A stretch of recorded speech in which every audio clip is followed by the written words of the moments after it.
കാണിച്ചു തരാം.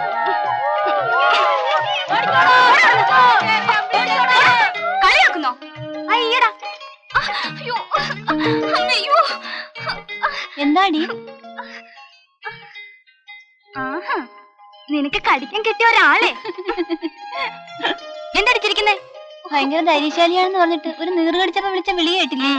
മതി മതി, നീ നിന്റെ പണി നോക്ക്. ദേ അമ്മ വിളിക്കുന്നു. ആ, ഞാൻ പോക്കോളാം. ആ,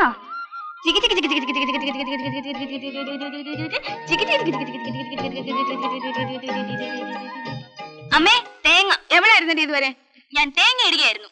തേങ്ങ ഇടുകയായിരുന്നു. ഓടിച്ചു തന്നെ പെമ്പിള്ളേരെ ഒതുക്കുവാണ്. അതൊന്നും പറഞ്ഞ പറ്റില്ല. തേങ്ങ ഇട്ടെ കാശിട്. ഈ പുട്ടുണ്ട് കടയിൽ കൊടുക്കണം. പുട്ടാ? പോട്ടെ. ഒരു ഗ്ലാസ് ചൂടുള്ള ചേട്ടാ. പിന്നെ അതിൽ ഇത്തിരി തേയിലയും സ്വപ്പ് പഞ്ചസാരയും കൂടെ ചേർത്തോ. പാല് വേണമെന്നില്ല. അത് ശരി. അതെ, കണ്ണി കണ്ണന് കടം കൊടുക്കാൻ എനിക്കിത് ചക്കാത്തിട്ടൊന്നല്ല. കൃഷ്ണ, നിനക്ക് മലയാളം അറിയില്ലേ? ഞാൻ സാക്ഷരതാ ക്ലാസ്സിൽ പോയിക്കൊണ്ടിരിക്കുക. 5 രൂപ 35 പൈസ നീ എനിക്ക് തരാനുണ്ട്. അത് തരാതെ നിനക്ക് കടം തരേണ്ട പ്രശ്നമില്ല. ഇല്ലല്ലോ.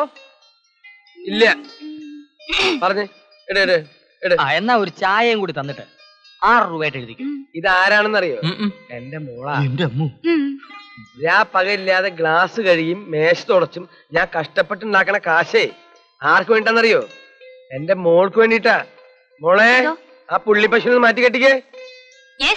ഓക്കേ. പശു പറ്റതാണോ? നീ പോടാ.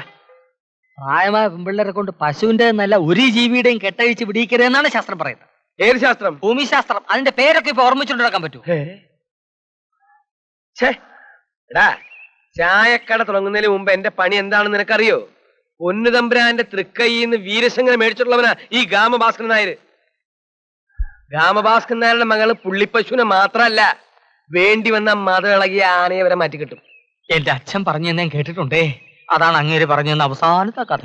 നീ എന്താ കേട്ടിട്ടുള്ളത്? ചട്ടമ്പിമാരായ 6 ആങ്ങളമാരെ അടിച്ച് നിലംപരിശാക്കി ഇട്ടിട്ടാണ് ഭാസ്കര ചേട്ടൻ ഭവാനി ചേച്ചിയെ വീട്ടിൽ നിന്ന് വിളിച്ചിറക്കിക്കൊണ്ട് വന്നതെന്ന്. അതായത് ഇപ്പൊ പുള്ളിപ്പശുവിന്റെ കെട്ടേച്ച് വിടാൻ പോയ അമ്മിണിക്കുട്ടിയുടെ അമ്മയെ ഞാൻ പോട്ടെ. നീ അങ്ങനെ പോണ്ട. പഴോ കാപ്പിയോ ചായയോ പപ്പടോ ഒക്കെ കഴിച്ചിട്ട് പോയാ മതി. എന്തൊരു നെഞ്ചേരു. നിങ്ങളും നോക്ക്. ഗാമ ഭാസ്കരൻ നായർ എന്ന് പറഞ്ഞ അക്കാലത്ത് വെള്ളക്കാരായ ഗുസ്തിക്കാർ വരെ വിറയ്ക്കും. നീഗ്രോകള് നടുങ്ങും, അറബികള് കിടുങ്ങും. ഇതായിട്ടെ ആവശ്യത്തിന് ഇതിലുണ്ട്, കഴിച്ചോ. പഴം തലയിലുണ്ട്. തലയിലോ? മേലെ. പൊങ്കമ്മാസ് കട തുടങ്ങിയ എന്റെ സിഗ്നലാ. ഇങ്ങനെയും പൊങ്ങച്ചൻ പറയുന്ന ഒരുത്തൻ. അതങ്ങനെ അല്പന ഐശ്വര്യം കിട്ടി അർദ്ധരാത്രിക്ക് കൊട പിടിക്കും. ഇതുപോലെ ഇന്നലത്തെ ചട്നി ഇരിപ്പുണ്ട്, കുറച്ച് ഒഴിക്കട്ടെ ഞാൻ. പുട്ടിന് ചട്നി ഒന്നും വേണ്ടേ ചേട്ടെ? ഒന്ന് പോയാട്ടെ, ഞാനൊന്ന് കഴിച്ചോട്ടെ.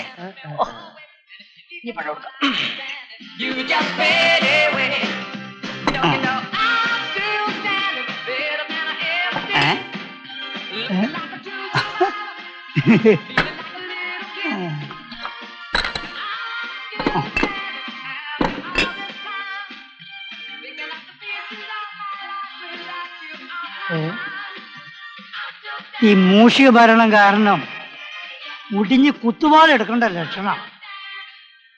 1 2 3 4 5 6 പണ്ടാരടക്കി.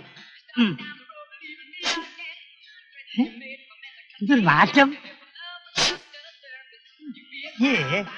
സഹിക്കാൻ വേണം.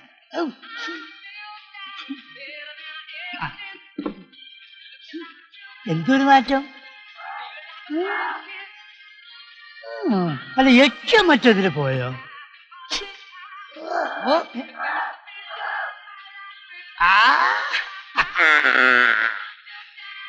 നിസകരിസ ഏട്ടാ എലി, ഏട്ടാ മൂഷിക, ഏട്ടാ ഗണപതി വാഹന, എന്റെ പഴം തിന്നു നിന്ന് നിന്റെ ആമാശം പൊട്ടി അല്ലടാ.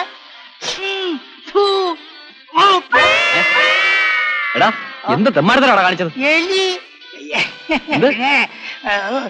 മൂഷിക, ഞാൻ എലിയെ എടുത്ത് എറിഞ്ഞപ്പോഴാണ് റപ്പായി മാപ്പിള പുലിയെ പോലെ ഇങ്ങോട്ട് വരുന്നത്. റപ്പായി മാപ്പിള, ഞാൻ ആനയെ ഒന്നും എടുത്തെറിഞ്ഞില്ലല്ലോ. ചേച്ചി അല്ല ചേച്ചി. നനച്ചിരിക്കാതെ കുറെ കാശ് കിട്ടിയതിന്റെ അഹങ്കാരം കുറച്ച് കൂടുന്നുണ്ട്. അതൊക്കെ വേണോ? ഈ എലിയുടെ ഏറ് കൊള്ളുന്നത് ഭയങ്കര ഭാഗ്യമാണെന്ന ബോംബെയിലുള്ളവരുടെ വിശ്വാസം. കാരണം അവൻ ഗണപതിയുടെ വാഹനമാണല്ലോ. അതങ്ങ് ബോംബെയില്, ഇവിടെ വേണ്ട. നീ വാടക കാശിങ് എടുക്ക.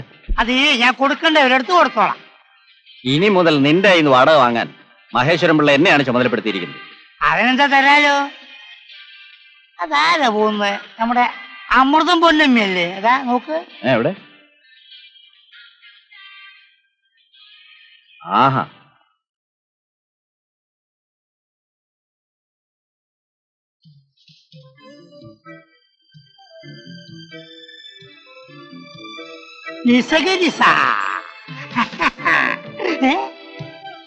വഴക്കിന് പോയോ? ആ എന്നാലും വാടക കൊടുക്കേണ്ട ആവശ്യമില്ലല്ലോ. അനന്താ, ഗുരുവിനെ മനസ്സിൽ ധ്യാനിച്ചോ? വളച്ചോ വളച്ചോ വളച്ചോ. കാലൂത്തി നിൽക്കല്ലേ. പൊക്കോ പൊക്കോ പൊക്കോ. ബ്രേക്ക് പിടിക്കാൻ ശ്രമിക്കണ്ട, ബ്രേക്ക് ഇല്ല. അത് ഇളക്കി മാറ്റി പഠിക്കും. അയ്യോ. വളച്ചോ വളച്ചോ വളച്ചോ വളച്ചോ. മുണ്ടെടുത്ത് കൊടുക്കും. അയ്യേ. വളച്ചോ വളച്ചോ. പാൽക്കുപ്പിക്ക് വല്ലതും പറ്റുമോ അമ്മണിക്കുട്ടിയെ? അല്ല, ഇതിപ്പോ അമ്മിണിക്കുട്ടിയുടെ ദേഹത്ത് തന്നെ ഇടിച്ചത് നന്നായി. അന്യരാരെങ്കിലും ആയിരുന്നെങ്കിൽ എന്തായനെ കഥ? കഥ എന്താകാൻ, എഴുന്നേറ്റ് നമ്മുടെ കഥ കഴിക്കും. എന്താ എന്താ അമ്മേ, അമ്മണിക്കുട്ടി വെള്ളവുമായിട്ട് പാലുമായിട്ട് വന്ന് സൈക്കിളിൽ ഇടിച്ചു. മനപ്പൂർവ്വം എന്നെ കൊണ്ട് ഇടിച്ചതാണമ്മേ. ഇത് കണ്ടോ, പാല് പകുതിയും കളഞ്ഞു. അല്ലെങ്കിലും പകുതി പാലും പകുതി വെള്ളവുമാ.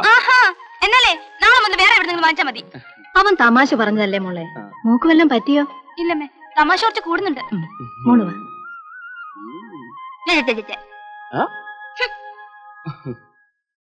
കൃഷ്ണ വാ തുടങ്ങാം. ഇന്നിനി പഠിക്കണ്ട, ഗുരു ക്ഷീണിച്ചു. അനന്താ ദാ വരുന്നമ്മേ. അമ്മ വിളിക്കുന്നു, പാല് കുടിക്കും. നന്നായിട്ട് വരട്ടെ.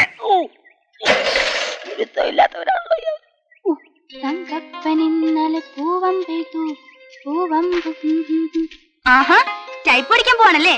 ഞാൻ അറിഞ്ഞു. ഈ വെയിലത്ത് ഒത്തിരി നടക്കണോടി. എന്നാലെന്താ, നല്ല ജോലി കിട്ടില്ലേ? ഇന്ന് പോരുമ്പോ എന്റെ പേരിന്ന് ടൈപ്പ് ചെയ്തോണ്ട് വരുവടി. അനന്തേട്ടന്റെ.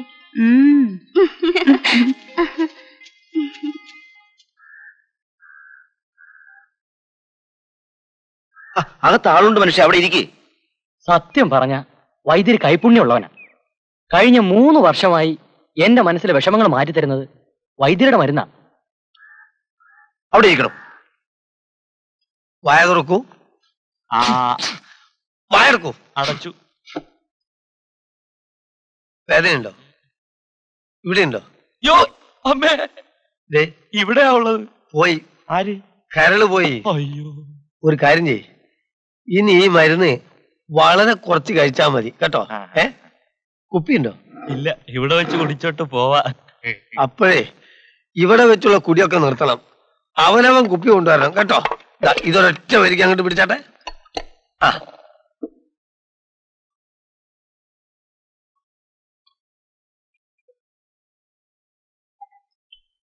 എങ്ങനെയുണ്ട്? ഇതാണ് കൈപ്പുണ്യം കൈപ്പുണ്യം എന്ന് പറഞ്ഞേ. അതെനിക്ക് സ്ഥലം കാര്യാക്ക്. നെക്സ്റ്റ് അടുത്ത ആള് വാ.